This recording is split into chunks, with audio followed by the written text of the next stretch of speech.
साथियों, आप सभी का इस प्लेटफॉर्म पर स्वागत है। यहाँ पर हम लोग विजन आइज कोचिंग संस्था के द्वारा न्यूज़ टुडे शीर्षक से डेली करंट अफेयर जो प्रोवाइड किया जाता है, उसको यहाँ पर हम लोग देखेंगे।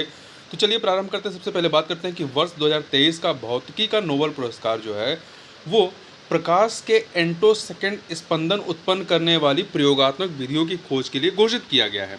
तो देखिए, यह पुरस्कार जो है 3 वैज्ञानिकों, इनके नाम हैं पियरे एगोस्टिनी, फेरेंक क्रूज और एनी एल व्हीलियर को देने की घोषणा की गई है। इन्हें पदार्थ में इलेक्ट्रॉन गतिकी के अध्ययन के लिए प्रकाश के एंटोसेकेंड स्पंदन उत्पन्न करने वाली प्रयोगात्मक विधियों की खोज के लिए पुरस्कृत किया जा रहा है। एल व्हीलियर भौतिकी का नोबेल पुरस्कार प्राप्त करने वाली केवल 5वीं महिला है। ध्यान रखिएगा, एल व्हीलियर ये महिला हैं और ये भौतिकी का नोबेल पुरस्कार प्राप्त करने वाली 5वीं महिला हैं। एंटोसेकेंड के बारे में बात करें, एंटोसेकेंड क्या है, इससे परीक्षा में प्रश्न बन सकता है। इलेक्ट्रॉन किसी परमाणु में ऋण आवेशित कण होते हैं।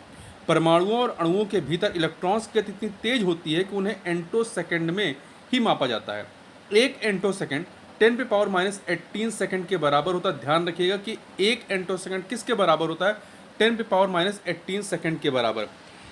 जिस तरह मानव मात्र आंखों से ही हम्बिंग बर्ड की पंखों की प्रत्येक फड़फड़ाहट को नहीं देख सकता है, उसी तरह वैज्ञानिक भी एकल इलेक्ट्रॉन की गति का अवलोकन करने में सक्षम नहीं थे। इस वैज्ञानिकों की नई खोज के बारे में बात करें तो वैज्ञानिकों ने प्रकाश के अत्यंत लघु स्पंदन उत्पन्न करने का एक तरीका प्रदर्शित किया है। इन स्पंदनों का उपयोग परमाणुओं और अणुओं के भीतर की प्रक्रियाओं की तस्वीरें प्राप्त करने के लिए किया जा सकता है। वैज्ञानिकों ने प्रकाश की अति लघु तरंगें उत्पन्न करने के लिए सटीक लेजर का उपयोग किया। उन्होंने गैस में परमाणुओं के साथ लेजर प्रकाश की अंतर क्रिया से एक नए प्रभाव की खोज की। इस प्रभाव का उपयोग पहले की तुलना में प्रकाश के लघु स्पंदन उत्पन्न करने के लिए किया जा सकता है। अब यहाँ पे बात करें भौतिकी का जो नोबेल पुरस्कार 2023 दिया गया, इस खोज का उपयोग कहाँ पे होगा? देखिए, यह एंटोसेकेंड भौतिकी में नए अनुसंधान क्षेत्र के द्वार खोलता है। यह पदार्थ जो है विज्ञान, इलेक्ट्रॉनिक्स और कैटेलिसिस जैसे क्षेत्रों में अल्पकालिक परमाणु व आणविक प्रक्रियाओं में शोध को बढ़ावा देगा। चिकित्सीय निदान में कुछ अणुओं की उपस्थिति का पता लगाने में भी ये इस्तेमाल होगा। साथ ही तीव्र गति से कार्य करने वाले इलेक्ट्रॉनिक उपकरण विकसित करने में तथा दूरसंचार, इमेजिंग और स्पेक्ट्रोस्कोपी को बेहतर करने में भी इसका उपयोग किया जा सकता है।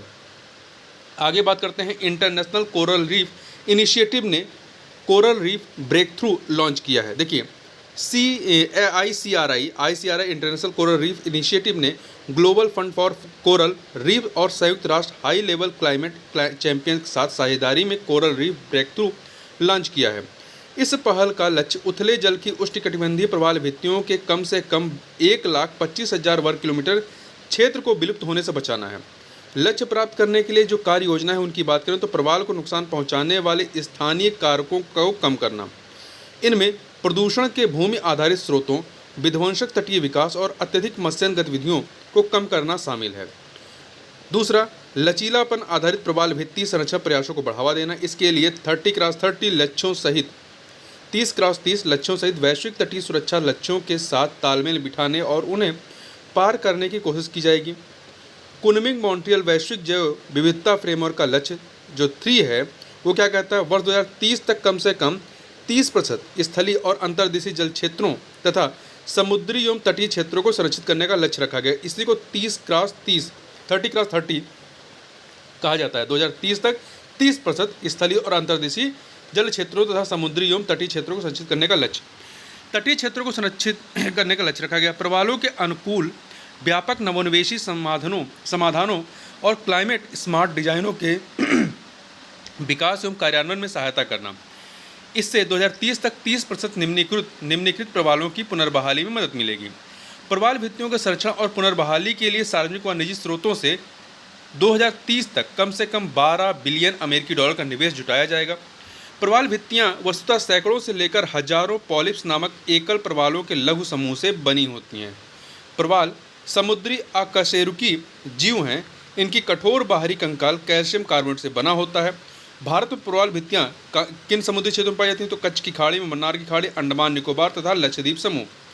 अब बात करते हैं इंटरनेशनल कोरल रीफ इनिशिएटिव के बारे में, ICRI के बारे में। देखिए, यह राष्ट्रों और ऐसे संगठनों के बीच एक वैश्विक साझेदारी है जो दुनिया भर में प्रवाल भित्तियों तथा इनसे संबंधित परितंत्रों को संरक्षित करने का प्रयास करते हैं।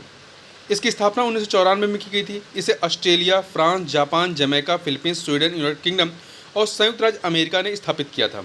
ध्यान रखिएगा, इंटरनेशनल कोरल रीफ इनिशिएटिव की स्थापना कब हुई थी? 1994 में। और इसकी स्थापना Australia, France, Japan, Jamaica, Philippines, Sweden, United kingdom और संयुक्त राज्य अमेरिका ने किया था। इसके भारत सहित वर्तमान में 101 सदस्य हैं, तो भारत भी इसका सदस्य है। इसमें शामिल 45 देश विश्व की 75% प्रवाल भित्तियों के संरक्षक हैं। आगे बात करते हैं दाजीगाम राष्ट्रीय उद्यान। ध्यान रखिए कि जम्मू कश्मीर में है ये, कि चारों ओर इको सेंसिटिव जोन ESZ का सीमांकन किया जाएगा। केंद्रीय पर्यावरण, वन और जलवायु परिवर्तन मंत्रालय ने दाजीगाम राष्ट्रीय उद्यान तथा थजवाश बाल्टाल में है और ओवेरा अरु वन्यजीव अभ्यारण्यों के लिए इको सेंसिटिव जोन क्षेत्र अधिसूचना का मसौदा जारी किया है। ये जो इको सेंसिटिव जोन है, इसको संरक्षित क्षेत्रों के लिए सार्क ऑब्जर्वर के रूप में बनाया जाता है। इसका उद्देश्य आसपास के क्षेत्र से मानवीय गतिविधियों के नाजुक पारिस्थितिकी तंत्र पर पड़ने वाले नकारात्मक प्रभाव को कम करना है। इको सेंसिटिव जोन संक्रमण क्षेत्र, ट्रांजिशन जोन की तरह होते हैं। ये संरक्षण क्षेत्र अधिक संरक्षण की आवश्यकता वाले क्षेत्रों से कम संरक्षण की आवश्यकता वाले क्षेत्रों तक होते हैं। राष्ट्रीय वन्यजीव कार्य योजना 2002 से 2016 में ESZ इको सेंसिटिव जोन के निर्धारण के बारे में प्रावधान किया गया है। इको सेंसिटिव जोन को पर्यावरण संरक्षण अधिनियम 1986 के तहत अधिसूचित किया गया है। इसको ध्यान रखिएगा, पर्यावरण संरक्षण अधिनियम 1986। वर्ष 2022 में सुप्रीम कोर्ट ने आदेश दिया कि प्रत्येक संरक्षित वन, राष्ट्रीय उद्यान तथा वन्यजीव अभ्यारण्य के चारों ओर 1 किलोमीटर का क्षेत्र इको सेंसिटिव जोन ESZ होना चाहिए। हालांकि 2023 में सुप्रीम कोर्ट ने स्पष्ट किया कि 2022 का उसका निर्णय ऐसे ESZ पर इको सेंसिटिव जोन पर लागू नहीं होगा जिसके बारे में मसौदा और अंतिम अधिसूचना पहले ही जारी की जा चुकी है। वर्ष 2022 का निर्णय कि उन क्षेत्रों पर भी लागू नहीं होगा जहां राष्ट्रीय उद्यान अंतर्राज्यीय सीमाओं पर स्थित है या सीमा साझा करते हैं।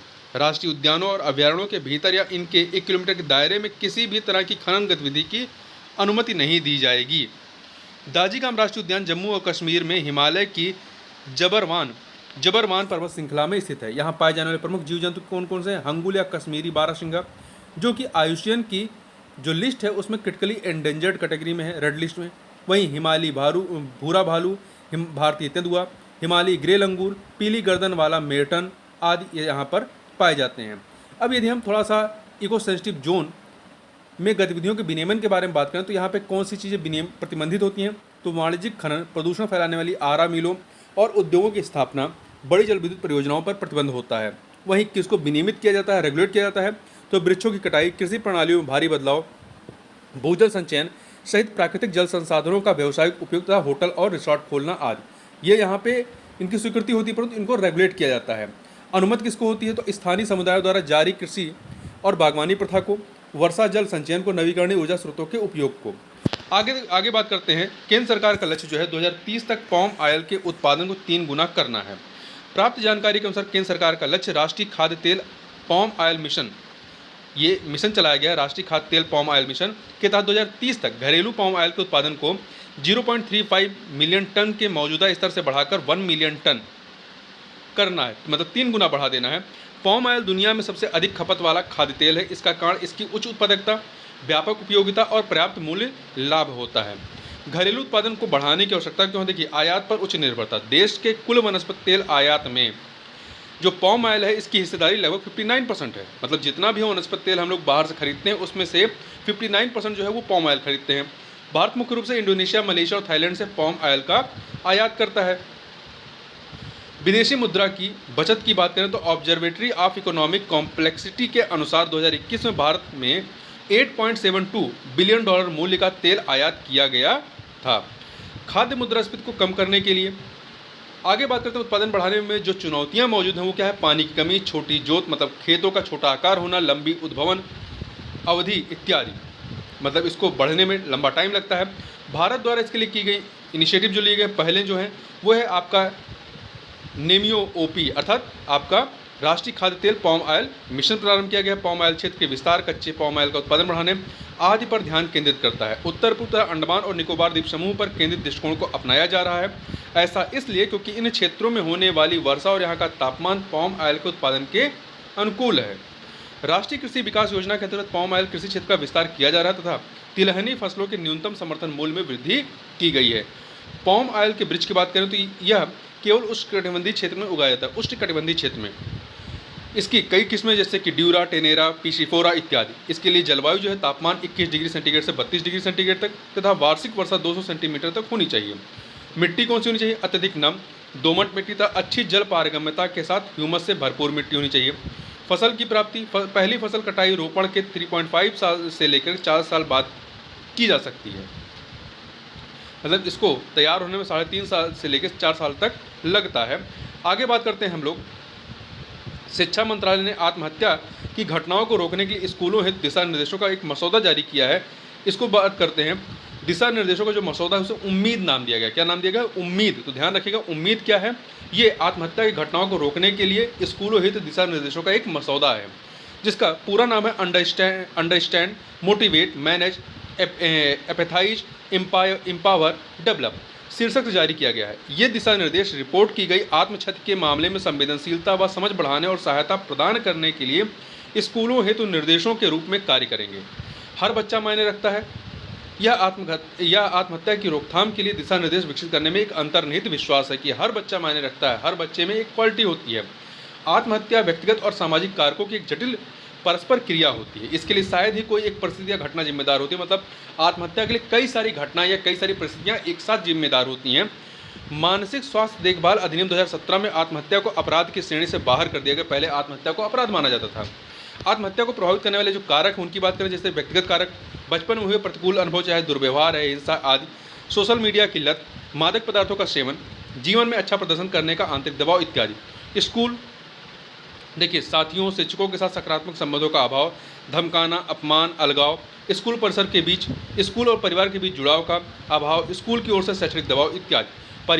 परिवार में विवाद हो गया, अस्थिरता हो गई, जैसे तलाक है, वित्तीय कठिनाइयाँ इत्यादि हैं। माता पिता द्वारा उपेक्षा, दुर्व्यवहार, विद्यार्थियों पर प्रतियोगी परीक्षाओं की तैयारी के लिए दबाव डालना इत्यादि। समुदाय और समाज में की तरफ से देखें तो मानसिक बीमारी से जुड़ा कलंक, मीडिया में आत्महत्या के मामलों की सनसनीखेज और असंवेदनशील रिपोर्टिंग इत्यादि। आत्महत्या को रोकथाम की दिशा में संभावित उपायों में क्या क्या शामिल है? जैसे कि स्कूल प्रधानाचार्य के नेतृत्व में स्कूल वेलनेस टीम का गठन करना, स्कूल के कामकाज में मानसिक कल्याण को शामिल करके और साथियों के समर्थन को प्रोत्साहित करके स्कूल के परिवेश को सकारात्मक बनाए रखना आदि। अलग अलग हितधारकों, शिक्षक, स्कूल स्टाफ, छात्र छात्राओं के परिवार आदि का क्षमता निर्माण करना, तुरंत प्रतिक्रिया देना और ऐसी किसी मानसिकता से ग्रस्त छात्र की सहायता करना। आगे बात करते हैं। पहला अंतर्राष्ट्रीय ऊर्जा एजेंसी महत्वपूर्ण खनिज और स्वच्छ ऊर्जा सम्मेलन का आयोजन फ्रांस के पेरिस में हुआ। देखिए, इस शिखर सम्मेलन में 50 देशों के उद्योग जगत के प्रतिनिधियों, निवेशकों और नागरिक समाज के लोगों ने भाग लिया। इस सम्मेलन में तीव्र गति से एवं सुरक्षित ऊर्जा संक्रमण सुनिश्चित करने के लिए महत्वपूर्ण खनिजों के संबंध में उठाए जाने वाले कदमों पर चर्चा की गई। महत्वपूर्ण खनिज ऐसे तत्व हैं जो आवश्यक आधुनिक प्रौद्योगिकियों के निर्माण खंड, बिल्डिंग ब्लॉक्स हैं। साथ ही इनकी आपूर्ति श्रृंखला के समक्ष अवरोधों का जोखिम मौजूद है। हाल ही में भारत ने 30 महत्वपूर्ण खनिजों की पहचान की है। इनमें कोबाल्ट, तांबा, लिथियम, निकेल इत्यादि शामिल हैं। अंतर्राष्ट्रीय ऊर्जा एजेंसी के अनुसार महत्वपूर्ण खनिजों का बाजार पिछले 5 वर्षों 2017-2022 में 2 गुना बढ़ गया है। साथ ही 2022 में इसका व्यापार लगभग $320 बिलियन तक पहुंच गया था। उदाहरण के लिए ऊर्जा क्षेत्र में उपयोग किए जाने से लिथियम की मांग 3 गुना बढ़ गई है। महत्वपूर्ण खनिजों का महत्व क्या होता है? देखिए, हाईटेक इलेक्ट्रॉनिक्स में, दूरसंचार, परिवहन आदि के उन्नयन में सहायता मिली है।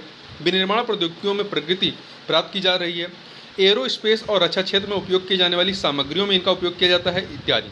इस सम्मेलन में महत्वपूर्ण खनिजों की विश्वसनीय आपूर्ति के लिए पहचानी गई 6 महत्वपूर्ण या 6 प्रमुख कार्रवाइयों को रेखांकित किया गया है। कौन सी 6 हैं? पहला, खनिज आपूर्ति के विविधीकरण की दिशा में हो रही प्रगति में तेजी लाना। दूसरा, आपूर्ति पर संभावित दबाव को कम करने के लिए प्रौद्योगिकी और पुनर्चक्रण पर बल देना। तीसरा, बाजारों में पारदर्शिता को बढ़ावा देना। चौथा, विश्वसनीय जानकारी की उपलब्धता को बढ़ावा देना। पांचवा, संधारणीय और जिम्मेदार पद्धतियों को प्रोत्साहन प्रदान करना, जैसे पर्यावरण, सामाजिक एवं गवर्नेंस संबंधी प्रयासों को पुरस्कृत करना। अंतर्राष्ट्रीय सहयोग को बढ़ावा देना। अब कुछ हम लोग सुर्खियों में रहे अन्य चीज़ों को देखें, उससे पहले हम लोग थोड़ा सा अंतर्राष्ट्रीय ऊर्जा एजेंसी के बारे में बात कर लें। तो अंतर्राष्ट्रीय ऊर्जा एजेंसी की स्थापना 1974 में वैश्विक तेल आपूर्ति की सुरक्षा सुनिश्चित करने के लिए की गई थी। हालांकि अब ऊर्जा सुरक्षा इसके मिशन का केंद्रीय तत्व बन गया है। इसका मुख्यालय पेरिस में स्थित है। इसकी सदस्यता देखें तो 31 देश इसके सदस्य हैं। भारत इसका सदस्य नहीं है। ध्यान रखिएगा, अंतर्राष्ट्रीय ऊर्जा एजेंसी में भारत शामिल नहीं है। भारत इसका एसोसिएट सदस्य है। ठीक है, एसोसिएट सदस्य देशों का हिस्सा है। आगे बात करते हैं। अंतर्राष्ट्रीय आपराधिक न्यायालय के बारे में, ICC के बारे में। आर्मेनिया की संसद ने अंतर्राष्ट्रीय आपराधिक न्यायालय में शामिल होने के पक्ष में मतदान किया है। तो देखिए, अंतर्राष्ट्रीय आपराधिक न्यायालय की बात करें तो इसकी उत्पत्ति की बात करें, इसे 1998 में अंतर्राष्ट्रीय आपराधिक न्यायालय की रोम संविधि, रोम स्टैच्यू द्वारा स्थापित किया गया। इसका मुख्यालय कहाँ है? नीदरलैंड के हेग में है, नीदरलैंड के हेग में। अंतर्राष्ट्रीय आपराधिक न्यायालय के बारे में बात करें, यह एक स्थायी अंतर्राष्ट्रीय न्यायालय है। यह गंभीर अंतर्राष्ट्रीय अपराधों के आरोपी व्यक्तियों की जांच करता है और उन पर अभियोजन चलाता है। यह जिन गंभीर आपराधिक मामलों को देखता है उनमें शामिल है नरसंहार, मानवता के खिलाफ अपराध, युद्ध अपराध और आक्रामकता। सदस्य कौन है? रोम संविधि के 123 देश पक्षकार हैं। भारत इसका सदस्य नहीं। ध्यान रखिएगा, अंतर्राष्ट्रीय आपराधिक न्यायालय में भारत शामिल नहीं है। गारंटीकृत पेंशन प्रणाली जीपीएस की बात करते हैं तो देखिए, आंध्र प्रदेश की जीपीएस जो है, गारंटीकृत पेंशन प्रणाली जो है, ये पेंशन सिस्टम पुरानी पेंशन योजना और नई पेंशन योजना ओपीएस और एनपीएस की मिश्रित प्रणाली है। ओपीएस क्या है? इसमें निर्धारित पेंशन की राशि मुद्रास्फीति के साथ समायोजन और वेतन आयोग की सिफारिश के आधार पर बढ़ोतरी की गारंटी दी जाती है। हालांकि ये योजना राजकोष पर बोझ डालने वाली और वित्तीय रूप से सतत नहीं है। एनपीएस इस प्रणाली में पेंशन की राशि बाजार की स्थिति तय करती है। यह प्रणाली राजकोष पर बोझ नहीं डालती है।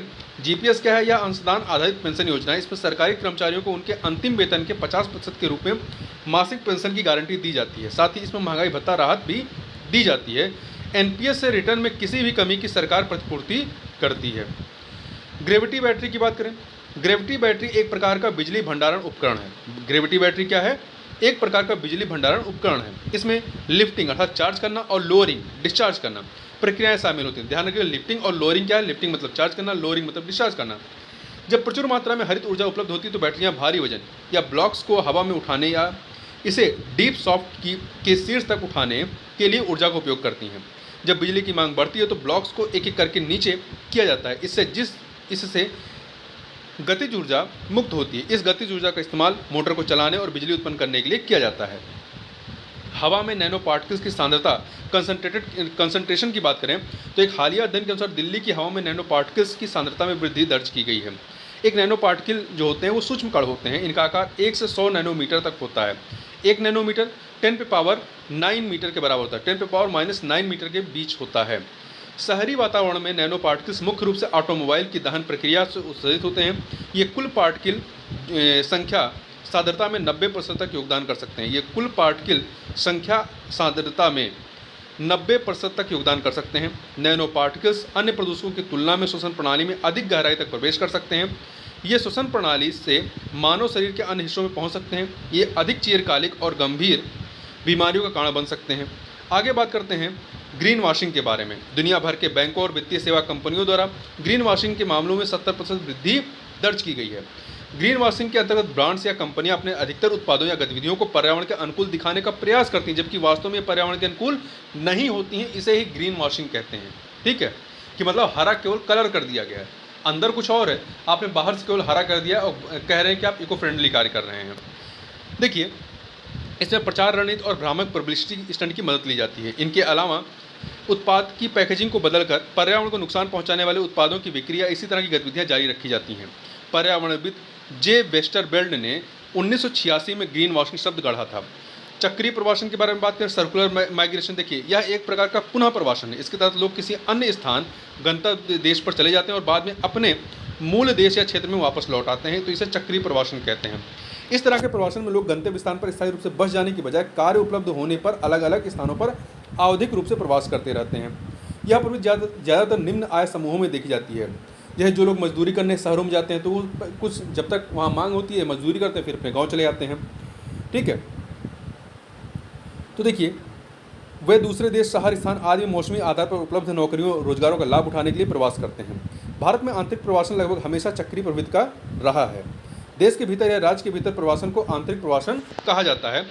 माँ दंतेश्वरी मंदिर जो कि छत्तीसगढ़ में, इसकी बात करें तो यह मंदिर देवी दंतेश्वरी के रूप में 6 भुजाओं वाली महिषासुर मर्दनी को समर्पित है। इस मूर्ति को काले पत्थर से बनाया गया है। यह भारत की शक्तिपीठों जो कि कुल 51 शक्तिपीठ है, 51 शक्तिपीठों में से एक है। यह मंदिर शंखनी और डंकनी नदियों के संगम पर स्थित है। इस मंदिर का निर्माण 11वीं से 12वीं शताब्दी के दौरान छिंदक नागवंशी शासकों ने करवाया था।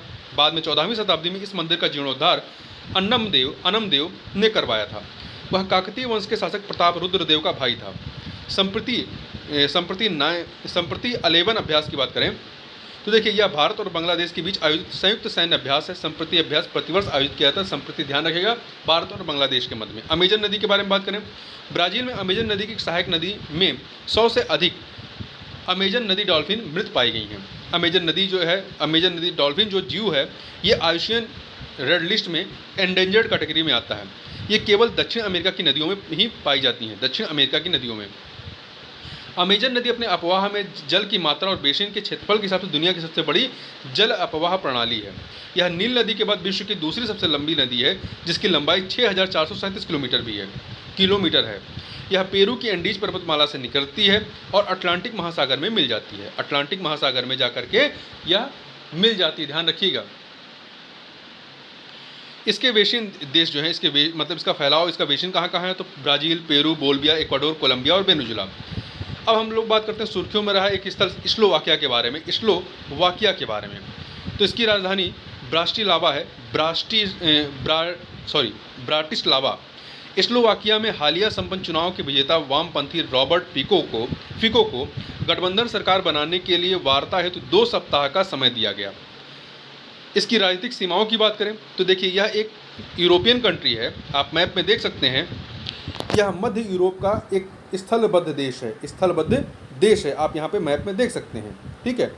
इसकी सीमाएं उत्तर में आप देखेंगे तो उत्तर में पोलैंड है, पूर्व में आपका यूक्रेन लगा हुआ है, दक्षिण में आपका हंगरी लगा हुआ है और दक्षिण पश्चिम में ऑस्ट्रिया है, पश्चिम में चेक गणराज्य है से इसकी सीमा लगती है, ठीक है। तो इस चीज़ को आप ध्यान रखिएगा। और इसकी सीमा रोमानिया से नहीं लगती है, तो इसकी सीमा किन किन से लगती है, पोलैंड से, इधर यूक्रेन से, हंगरी से, ऑस्ट्रिया और चेक गणराज्य। 1 2 3 4 5 देशों से इसकी सीमा लगती है, इस बात को ध्यान रखिएगा। भौगोलिक विशेषताओं की बात करें तो सबसे ऊंची चोटी यहाँ पे जो है वो गेरलॉक पीक है और यहाँ की प्रमुख नदियों में वाह नदी, डेन्यूब नदी आदि आती हैं। प्रमुख झीलों में ओरोवा झील, वेल्के हिकोवा, प्लेशो इत्यादि यहाँ की झीलें हैं। तो आप स्लोवाकिया के बारे में याद रखिएगा। चर्चा में क्यों था, क्योंकि यहाँ पर जो अभी हाल में चुनाव संपन्न हुआ उसमें वामपंथी रॉबर्ट फिको को गठबंधन सरकार बनाने हेतु 2 सप्ताह का टाइम दिया गया है, ठीक है। तो इस वीडियो में बस इतना ही, मिलते हैं नेक्स्ट वीडियो में, तो तक के लिए बहुत बहुत धन्यवाद।